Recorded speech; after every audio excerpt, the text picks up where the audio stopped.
ते खुले आसमान के नीचे आज की रात बिताने वाले जे विस्थापित झालेले, ज्यांची घरं तोडलेली गरीबनगर मधले जे रहिवासी होते, त्यांना रात्रीचं जेवण म्हणून फूड पॅकेट्स वाटणारे तुम्हाला रेल्वेचे टीसी दिसतील. आता हे टीसी ही मानवता दाखवायला, ह्युमॅनिटी दाखवायला कशाला आले बरं इथे? काय कारण असेल यांच्या मागे? का हे फूड पॅकेट्स वाटले जात होते? ही रिकामी झालेली जमीन काही दिवसांनी पुन्हा एकदा गजबजणार नाही याची काय गॅरंटी आहे? तर तो शोध जर तुम्ही लावला आणि त्याची उत्तरं जर मला दिली तर मी तुमचा शतशः आभारी असेल. पण माझ्या प्रश्नाचं उत्तर जसं इतर वेळी तुम्ही माझ्या व्हिडिओ खाली कमेंट्स करून, खोचक कमेंट्स करून देता ना, या प्रश्नाचं उत्तरही मला अपेक्षित आहे. आणि जर तुम्ही खरोखर एका बापाचे असाल ना, तर याचं उत्तर द्याच.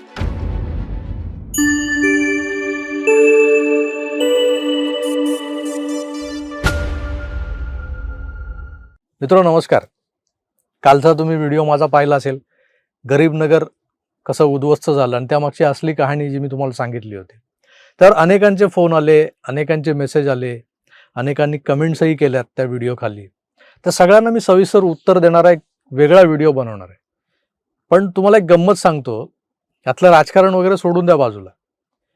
ही जागा रेल्वेची म्हणजे केंद्राची, ती जागा मोकळी करण्यासाठी गेली कित्येक दशकं रेल्वे एक प्रकारची नुरा कुस्ती कोर्टासोबत खेळत होती आणि कोर्टात तारीख पे तारीख सुरू होतं. कोर्टाने कित्येकदा आदेशही दिले होते. या आदेशांची अंमलबजावणी आजवर का झाली नाही याचा कोणीतरी शोध घ्यायला हवा. मला वाटतं ज्यांनी कमेंट्स केल्यात ना, त्या कमेंटरनी या गोष्टींचा शोध घ्यावा. हा झाला माझा पहिला मुद्दा. दुसरा मुद्दा असा की आता ह्या मोकळ्या केलेल्या जागेवर पुन्हा ते लोक म्हणजे जे काल उघड्या आकाशाखाली तिथेच पथारा टाकून झोपले होते, गंमत म्हणजे आता हे जाणार कुठे असा काही लोकांनी एक नवीन प्रश्न विचारलाय. काही तुम्हाला मानवता वगैरे आहे की नाही? हे आले कुठून याचा आधी शोध घ्या. इथे येण्यापूर्वी तुम्ही कुठून आलात हे प्रत्येकाला विचारा.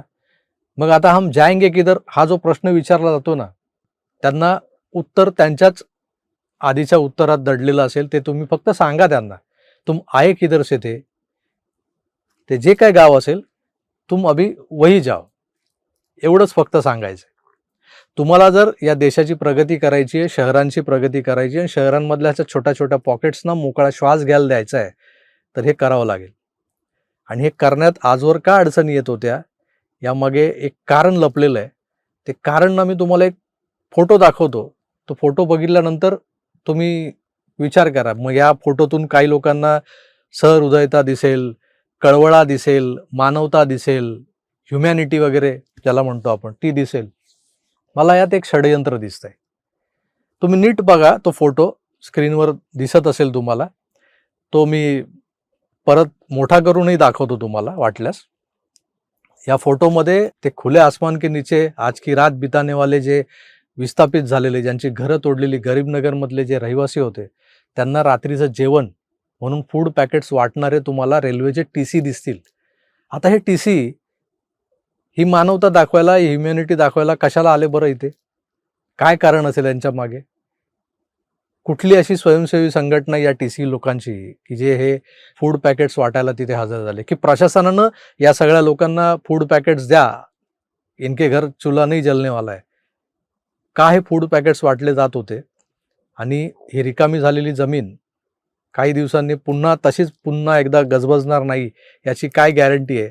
याबद्दल तुम्ही जरूर कमेंट्स करा. तुम्ही काल ज्या कमेंट्स केल्यात ना, ज्या ठराविक कमेंट्सवर मी बोलणार आहे असं जे म्हणालोय आणि त्या अनुषंगानेच हा सुद्धा व्हिडिओ मी केला आहे, त्या सगळ्या माझ्या मित्रांना जे फक्त कमेंट्स करायला येतात माझ्या व्हिडिओ खाली, त्यांना मला हा सवाल विचारायचा आहे की हे टीसी लोक का हे फूड पॅकेट्स वाटत होते? तर तो शोध जर तुम्ही लावला आणि त्याची उत्तरं जर मला दिली तर मी तुमचा शतशः आभारी असेन. तुर्तास मी इथेच थांबतोय. पण माझ्या प्रश्नाचं उत्तर जसं इतर वेळी तुम्ही माझ्या व्हिडिओ खाली कमेंट्स करून, खोचक कमेंट्स करून देता ना, या प्रश्नाचं उत्तरही मला अपेक्षित आहे. आणि जर तुम्ही खरोखर एका बापाचे असाल ना, तर याचं उत्तर द्याच. तुर्तास थांबतो. पुन्हा भेटूच. तोवर आपली काळजी घ्या आणि पाहत राहा आपलं आवडतं यूट्यूब चॅनल आकारडीजी 9. धन्यवाद. नमस्कार.